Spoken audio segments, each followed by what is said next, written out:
มาแต่ใช้นี่นะมาแต่โคกมาแต่โคกสบายดีปลาคือตุ้ยคือมือนี่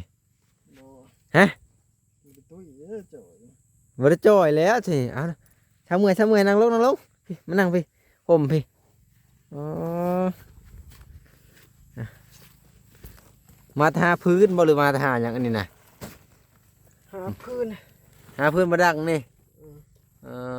มให้ทางประตูเราทางเพิ่นได้ค่ะ จักจะไปใส่คือว่าเห็นในรถถีบ เมื่อแล้วบ่จักเลี้ยงงัวต่อนกบ่นี่รถถีบมันยังอยู่นี่ อืมรู้สึกว่าสีใสๆขึ้นเห็นยังมาขโมยนี่นะ บ่ได้เฮ็ดหยังผมคือดกขึ้นวะนี่ มันยาวขึ้นมันยาวขึ้นมันยาว สรุปแล้วจะตัดผมบ่หรือบ่ได้ตัดอันนี้นะ บ่ได้ตัดว่าหันคือบางแห่งวันนี้คือดกขึ้นอีกเลยมีของดีบ่ใช่ บ่มี มันเกิดขึ้นเองมันใช้นกเหรอเบิ้ง บ่มีนกบ่ได้ ได้ห่อยังนะฮะ สิห่อหยังห่อสักเสือสักสูง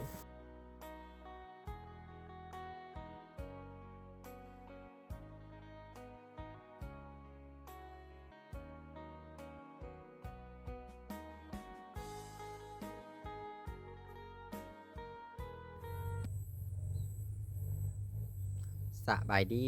สวัสดีพ่อแม่พี่น้อง FC เบิดสู่คน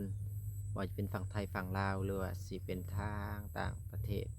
กันยินดีต้อนรับเข้าสู่ช่อง YouTube บ่าวเอ็นสตูดิโอหรือว่า Facebook Fanpage บ่าวเอ็นอีกแล้วพี่น้องเนาะเอาซึ่งเปิดภาพมาตอนนี้ก็มาอยู่กระท่อมของบ่าวภูเพิ่นอีกแล้วพี่น้องเนาะกะค่อนข้างจะลายมือพอสมควรที่บ่าวเอ็น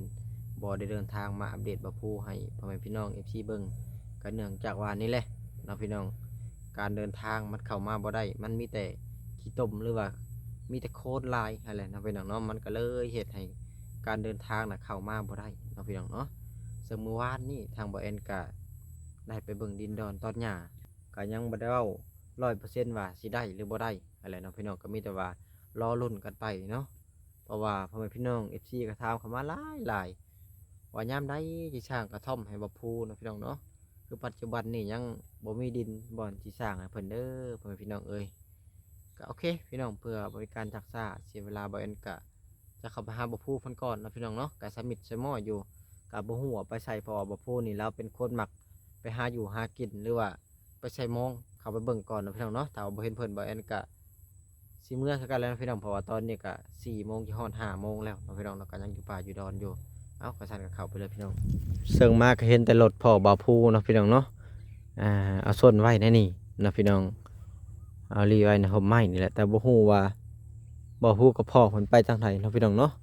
บ่าวภูน่าจะไปหาอยู่หากินนั่นแหละพี่น้องตามเคยของเรานั่นแหละเพราะว่าเราเป็นคนมักไปหาอยู่หากินนะพี่น้องเดี๋ยวจะเข้าไปทางกระท่อมเพิ่นก้อนพี่น้องเนาะพอบ่ได้มาหาเพิ่นโหลายมือพอสมควรเลยพี่น้องมาเบิ่งก่อนว่าข้าวน้ำจำปาเพิ่นนี่ยังอยู่หรือบ่พี่น้องเนาะบ่พู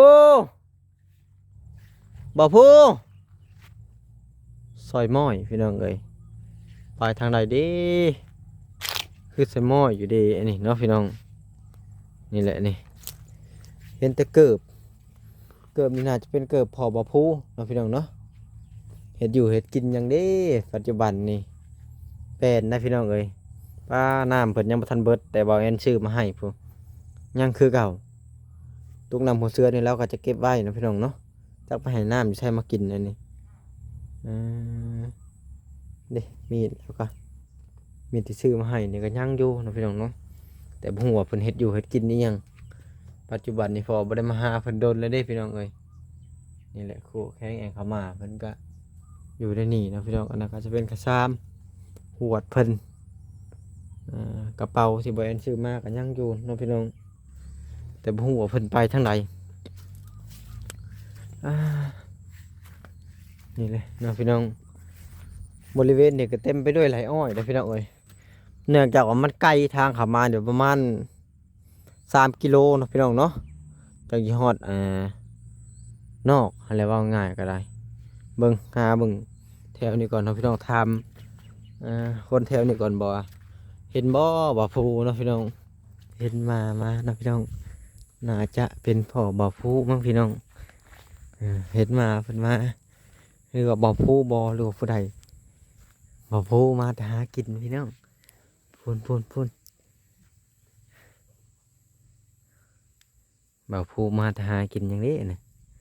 โฟ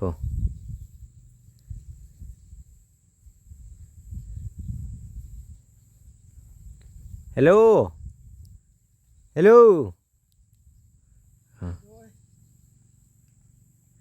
มาหากินพี่น้องมาหาอย่างนี้นี่อะไรมาแต่ใช้นี่นะ มาแต่โคก มาแต่โคก สบายดี อ๋อยืดก่อนเบิ่งถ่ายรูปในอยเบิ่งบาทหนึ่งพี่นาวพี่1 2 31 2 3ปลาคือตุ้ยคือมือนี่ บ่ ฮะ มันเป็นตุ้ยเด้อจ่อย บ่ได้จ่อยแล้วสิเอาทำเมื่อยนั่งลงพี่มานั่งพี่ห่มพี่อ๋อมาทาพื้นบ่หรือมาทาอย่างอันนี้นะ หาพื้น หาพื้นมาดังนี่ อืม ให้ทางประตูเราทางเพิ่นได้ค่ะ จักจะไปใส่ คือว่าเห็นแต่รถถีบ เมื่อแล้วบ่จักเลี้ยงงัวต่อนก บ่นี่รถถีบมันยังอยู่นี่ อืม รู้สึกว่าสีใสๆขึ้นเห็นยังมาขโมยนี่นะ บ่ได้เฮ็ดหยัง ผมคือดกขึ้นวะนี่ มันยาวขึ้น มันยาวขึ้น มันยาว สรุปแล้วจะตัดผมบ่หรือบ่ได้ตัดอันนี้นะ บ่ได้ตัด ว่าหันคือบางแห่งวันนี้คือดกขึ้นอีกเลยมีของดีบ่ใช่ บ่มี มันเกิดขึ้นเองมันมันใช้นกเหรอเบิ้ง บ่มีนกบ่ได้ ได้ห่อยังนะฮะ สิห่อหยังห่อสักเสือสักส่ง อืมสักเสือสักส่งคือไปนี่ถือที่เข่าไปนำ ถือที่เขาไว้นะ ไปแต่เช้าเพราะนี่ฮะ อืม ทางพอตู้แล้วยังบ่ได้มืออะไรเห็นงัวแล้วจนหันนะไผผูกงัวเราแต่ละมือ ปลูกเองนี่นะ จะเป็นคนผูก อืม อ่าแต่แล้วก็ทีมรถทีบไว้ในนี่ใช่ จักจะไปใส่ เขามาถ่าเจ้าแต่โดนเติบเลยนะประมาณ30 นาทีเลยมาบ่เห็นเป็นจังไดเขานำจำปาเบิดแล้วหรือยังอยู่ หมดแล้ว เบิดจักมือแล้ว ยังน้อยหนึ่งเลย ยังน้อยหนึ่งกล้าว่ากินได้อีกจักมือ บ่ได้มือแรงกับมือ ในมือแรกเลยเบิด มื้อเช้า มืออื่นเลยบ่มีกินเนาะโอ้ถือว่าเจ้ากินนี่กับบ่เปลืองเนาะกินกับมาพ่อมบ่นี่นะหรือกินผู้เดียว กินผู้เดียวเลย คันข้าวเย็นเอาให้มา กินกับหมาเฮากับเย็นเฮา ได้ยังกินแรงนี่ แกงหน่อไม้ได้หน่อไม้ แกงหน่อไม้บ่น่ะหน่อไม้บ่น่ะ หน่อไม้เนี่ย น้ำมุกอะไร ถุง ไผแกงให้ แกงเอง สิมาแกงอยู่นี่นี่ แมลงอะไร แกงเขาเบิ่งแหน่เขาจะเบิ่งวิธีเจ้าแกงนี่ โอ้ยตัวแรงแกงก็ได้แล้ว บ่จักเบิ่งวิธีแกงนี่เถอะจักมื้อแล้วค่อยบ่ได้มาหาเจ้านี่ จักหามื้อ4มื้อเลย กว่าหามื้อ4มื้อนั่นอาทิตย์ปลายแล้วค่อยบ่ได้มาหาเจ้านะพอค่อยไปซอกหาดินให้เจ้า ยังบ่ทันได้ตอนนี้นะคือดินมูลแม่ของเจ้าน่ะเพิ่นบ่ให้ เจ้าก็รู้จักบ่ว่าแม่เจ้ามีมูล บ่จัก บ่จักเพราะว่าเพิ่นบ่ให้แล้วจะไปซื้อไปหาตอนนี้กำลังซอกหานะเพอทางมันเปื้อนแห้งเนาะ บ่เอาแล้ว บ่ได้ก็บ่เอา บ่เอาบ่ไปสั่ง บ่ได้บ่เอาจะไปอยู่ถ้าจะอยู่แบบนี้นี่บ่ บ่อยู่แล้วเอ้ย อาจจะไปอยู่ใช่ซะ เดี๋ยวป่าตะโคกแล้ว โหด อืม ใช่ว่าอยู่ไสว่าแต่ครบบัดนี้ หากินไปตัวทีบแล้วยังบ่ได้เกิด หากินปฏิทีป เถื่อป่าแล้วคนยังบ่ได้เกิดเลยฉะนั้น ถ้ายังบ่ทันเกิด โอ้ยแต่ยังบ่ได้เกิดมาพุ่นสิเป็น สิไปอยู่ไทยป่าไทยดอนแล้วบาดนี่ถ้าบ่ได้เห็นได้ เรื่องอยู่เลย อยู่ไปได้ก็ได้ บ่ได้ก็ได้ บ่ได้คิดอีหยังมากมาย บ่ได้คิดอิหยัง มีแต่เอามานี่เป็นหมู่เป็นคู่บ่ แม่นแล้ว มาบัดนี้คือบ่เห่า วะเรื่องแล้วมาก็ได้บ่ได้ไปใช้มองบ่ของมื้อนี่นะ บ่ บ่ได้ไปแล้ว เป็นจังไดมันบ่ได้บ่หรือบ่ไป บ่มีปลาเลย มุ้ยป้าว้าว ปลาบ่มีแถว กบเด้อจ้ะ กบก็บ่มีก็บ่มีเลยนี่ ในทางอะมันค่อยมาแต่เก่าหลายๆของมื้อนี้จันแปลงมันเบิดเลยเขาใส่เบ็ดเอาบ่ จัก มาแต่ก่อนเนี่ยลายคือหยังในกบตามทางน่ะบ่เห็นแบบผู้ลายมือผมกระดกขึ้นตุ้ยขึ้นมักผู้สาวมาจากแข่งตุ้ยขึ้นนี่บ่มักบ่ผู้สาว โอ้ยบ่เอานะผู้สาวนี่ บ่เอาอีก บ่เอาแล้ว เจ้าก็รอคอยมาอยู่บ่หรือบ่ได้รอ บ่ได้รอเด้ออย่าไปหาจำแห้ง บ่ได้รอบ่น้อยก็มาหาบ่ของมื้อนี่ บ่เห็น บ่เห็นคือกัน เห็นดนๆข้างหลัง มันเข้ามาบ่ได้ถ้ามันเปื้อนแห้งในหั่นน่ะจะเห็นบ่ในไรอ้อยบ่ทันทางมันขาดนะ เห็น มันมาบ่ได้มื้อน่ะคอยว่าสิมาก็มาบ่ฮอดเปื้อนแห้งอีหลีโตมาจนบ่ได้เป็นจังได๋น้ำอยู่น้ำกินเบิดแหละ หมดแล้ว เบิดแล้ว น้ำไหม้หมดเลยจะนำผลเครื่องตุ้ม จะตุนฝนบ่นะฮะ น้ำผล เออมันยากทางเข้าทางออกนี่แหละเห็นน่ะส่องหาดินยังให้เจ้าออกไปอยู่นอกเดี๋ยวนี้นะคอยเข้ามาบ่ได้อยู่พี่มันเลือกเกินไป เจ้าก็มาอยู่เลิกแท้ อยู่เลิกแล้ว เพิ่นน่ะมาอยู่บ่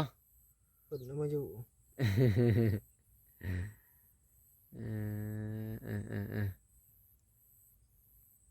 ว่าอุลีเดี๋ยวเจ้าตุ้ยเดี๋ยวเจ้าเห็ดหยังนะบ่พู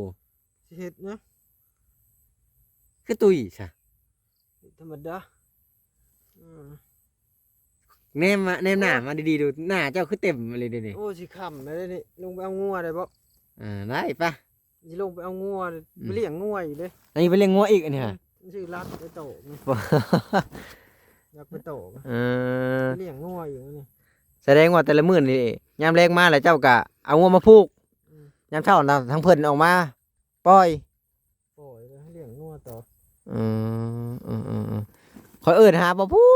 อยู่ทางไหนเด้เขาว่าใส่หม้ออยู่มื้ออื่นข่อยจะมาหาเด้อ ว่าแต่ยำแห้วเด้ไปยำแห้วก่อน บ่ยามเที่ยงๆอะไรสำข่อยเคยมาหาเด้ประมาณ11 โมงข่อยบ่ได้มาแต่เช้าแล้วแต่เช้า ยันไปยำแห้วบ่มีแนวกินนี่ มีของกินหายำแห้ว เบิดแนวกินคักแล้ว มีแนวกินนะ อืม กินกันนะ บ่าวฟูแล้วตุ้ยขึ้นพี่น้องเอ้ยรู้สึกว่าบ่าวฟูสะอาดขึ้นบ่เห็นลายมือจะอบผิวบ่ บ่ได้ตุ้ยได้จ่อยกินแต่ตำบักหุ่ง กินแต่ตำหุ่ง นี่แล้วยังจ่อยอยู่ แต่ก่อนตุ้ยกว่านี้ แม่นเด้อ ว้าวไป วุ่นเลยตุ้ยมีจ่อยแล้ว ข่อยมาเฮ็ดเจ้าทำอิฐเจ้าบ่ได้ตุ้ยปานนี้ โอ้ย ตุ้ยขึ้นเลยนี่สิไปเลี้ยงงัวต่อ เลี้ยงงัว ไปเอาเขามาไว้ซะมื้ออื่นข่อยสิมาบางทีมีทางผู้หลักผู้ใหญ่ให้ซื้อเครื่องซื้อของมาให้เด้มาอัปเดตให้เพิ่นเบิ่งมื้อนี้เพราะว่าบ่ได้มาอัปเดตเจ้าก็จะโดนแล้วผู้ใหญ่เพิ่นคิดฮอดบ่ถ้าผมแล้วยังบ่ทันมือน่ะอันนี้แม่นบ่ผู้ถ้าเราเมื่อเราต้องเอารถถีบเราเมื่อนำจักมื้อแล้วเราบ่ได้เอามืออันนี้นะ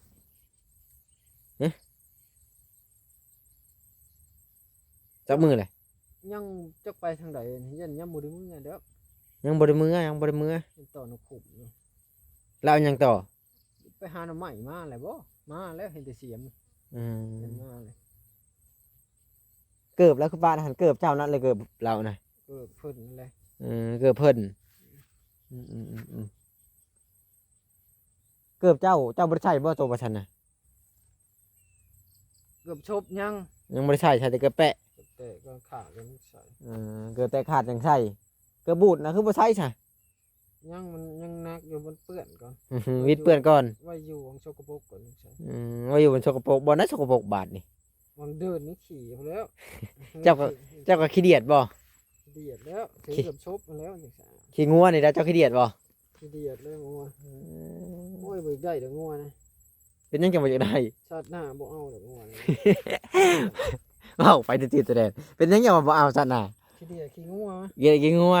คุยกัน อื งัว ม คุย อืมอืมอืมอืม มันจะน้องสากับปลากับพ่อเลย อยากได้แต่น้องซากับป้า หอยเลี้ยงกินปลากับพ่อ เลี้ยงปลาเลี้ยงหอยจะมักไปแบบนั้น เห็นเด้อ อื ก็มีเงิน ม ซื้อไปกินกับพ่อเลยบอกว่ามันเลี้ยงทรมานเลย อืมเมื่อยบ่เลี้ยงงัวกันนะ เหนื่อยซื้อกินตัวตลาดกับพ่อเลยมีเงินนะ บัดมีเงินบ่ เห็นเลย สิไปเอาเงินมาใช้หลายขนาดนั้นก็บ่ถึกเลขผู้ ถูกเลขแล้ว ฟันบ่ฟันอยู่บ่บอกมึงดูหน่อยฟันอยู่บ่นอนคู่มือนี่นะบ่ได้ฟัน คำอะไรไปเลี้ยงงัววะ ไปเอาของขึ้นไปไว้ไปเพิ่นจะไปเลี้ยงงัวเพิ่นพี่น้องเอ้ย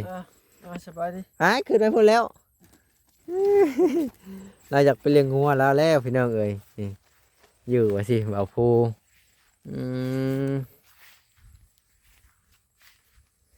มาแต่หาอยู่หากินเบิ่งเอามาเบิ่งลูกข้าวหัวยังทำไรนะบางทีจะชื่อมาให้นะยังเหลือน้อยเดียวเลยเบิ่งมาเบิ่งดูยังทำไรนะมาให้แม่ทางต่างประเทศเพิ่นเบิ่งอยู่ไข่ได้เบิดเลยค่ะบ่ภู เขาหมดเลย ยังจำนั่น ยังเท่านี้เลย ไข่เบิดเลยค่ะ นี่ไข่ ไข่กับเบิดแล้วเพราะว่าโดนเติบเลยเนาะนี่แหละยังหาดินดอนตอนหญ้าให้เจ้าบ่ภูมันหญ้ามดินนี่แหละกลางมุงใหม่แล้วเนาะเครื่องของเพิ่นมาหาอยู่หากินใช้ชีวิตแบบพอเพียงนะพี่น้องเอ้ยแบบบ่ต้องอีหยังมากมายบ่ภูเป็นคนง่ายๆเอาของไว้เลยไปหาเรียกงัวเจ้า นี่นะ หาหน่อไม้มาแกงกินแรง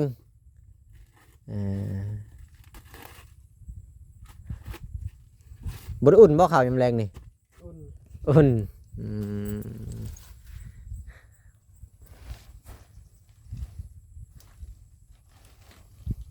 พื้นก็เอามาแต่ป่าพุ่นเนาะ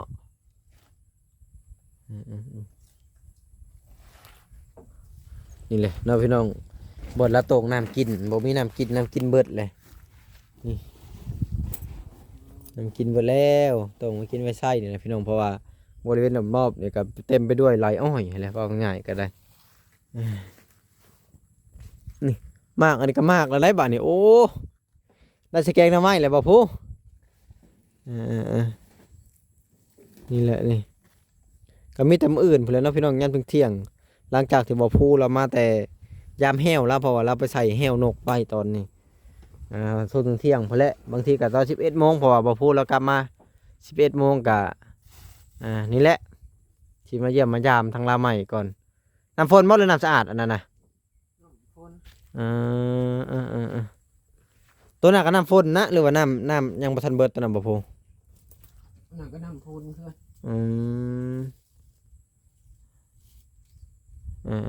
พุ่นแหละมื้อหน้าพุ่นแหละสิเอาออกไปซื้อให้เด้อใจเย็นๆเด้อเรื่องที่ดิน ด้วย เรื่องเฮ็ดบ้านเฮ็ดช่องนะธรรมดาบ่ มันเด้อ คันได้ก็เอาบ่ได้แล้วก็ย่า บ่ได้ก็เอา บ่ได้ก็เอา บ่ได้นี่ก็ยาคือ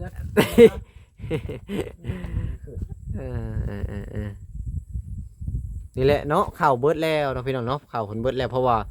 ป้าได้จักมื้อบ่พูบ่แม่น10กว่ามื้อผู้ที่เขาซื้อมาให้เจ้า โอ้นั่นคือแบบ5 มื้อ4 มื้อคือมื้อแบบนี้ มันกลายแล้ว4มื้อว้าววัตถุดิบเทเดช ใช่ ขอชื่อมาให้เจ้าตั้งแต่ดนๆ10กว่ามื้อเลย เอ้ยชาวแหลมให้เทื่อนึงนี่ ทะเลมาให้ สอบเขียวหน่อยนี่ สอบตัวนี้ทะเลเอามาให้ตัวนั้นมันเบิดแต่ดนแล้วเนาะเพราะว่า5 โล เมื่อแต่เดินแล้วตัวน่ะ และมื้อหน้ามื้อในพุ่นแหละข่อยสิเอามาให้เจ้า กินอยู่บ่ข้าวเจ้านะ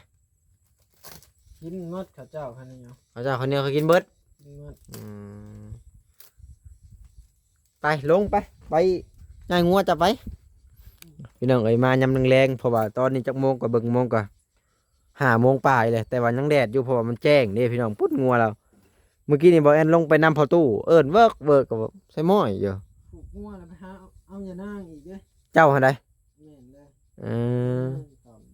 นี่ใช่ยานางอยู่ทางไหนนี่มีนะแถวนี่ นี่ขู่เอา คือว่ามีแต่ไรอ้อย บ่อย่านางร้ายแท้นะ เอออย่านางแกงเอาไว้ แกงหน่อไม้แกงหน่อไม้ก็ใส่อยู่บ่น่ะเขาเบื่อ ใช่อยู่แล้ว เป็นอีกไผยีจะนางให้ตำเอาบ่ได้ยีเอา นี่เอา ยีเอาก็เป็นอีกมือใหม่ข่อยสิมาเบิ่งเจ้ายีจะนางเด้อ นี่ด้วย อืมนี่แหละถ้าผู้รักผู้ใหญ่เพิ่นฝากเงินมาให้ก็สิซื้อปลาทูมาให้ของโปรดเจ้าลาบซีดเด้จะกินอยู่บ่ กินหมด กินเบิดเนาะ อืม มีหยังให้กินก็กินเบิดเป็นคนง่ายๆเอาพี่น้องเอ้ยสำหรับคลิปนี้ก็บ่มีหยังหลายเด้อก็สิขอโตวจบคลิปก่อนเนาะพี่น้องเพอบ่พูดเราสิไปผูกงัวแล้วแล้วเราสิไปเอายานางต่อมีตัวมื้ออื่นพุ่นแหละทางบ่แอนสิเข้ามาอัปเดตให้พ่อแม่พี่น้อง FC เบิ่งเรื่องของบ่พูดแล้วก็อยู่ในนี่แหละเนาะพี่น้องเนาะเป็นคนง่ายๆหาอยู่หากินใส่เวทใส่ก้างใส่แห้วจะสิว่าจังไดนะพี่น้องเนาะเป็นคนแบบว่าบ่ได้เรียกร้องอีหยังซื้อหยังให้ก็เอาบ่ให้ก็เอาลาวาง่ายๆเนาะพี่น้องเนาะครับก่อนเด้อบ่พูอ้าวสบายดี FC เพิ่นเด้ สบายดี นั่นเด้พี่น้องเอ้ยตุ้ยแห้งอลิผมกระดกเอาพี่น้องเอ้ยสำหรับคลิปนี้ก็ขอตัวลำลาพ่อแม่พี่น้อง FC ไปก่อนอยู่ดีมีแห้งเบิดสุขสู่คนเด้อ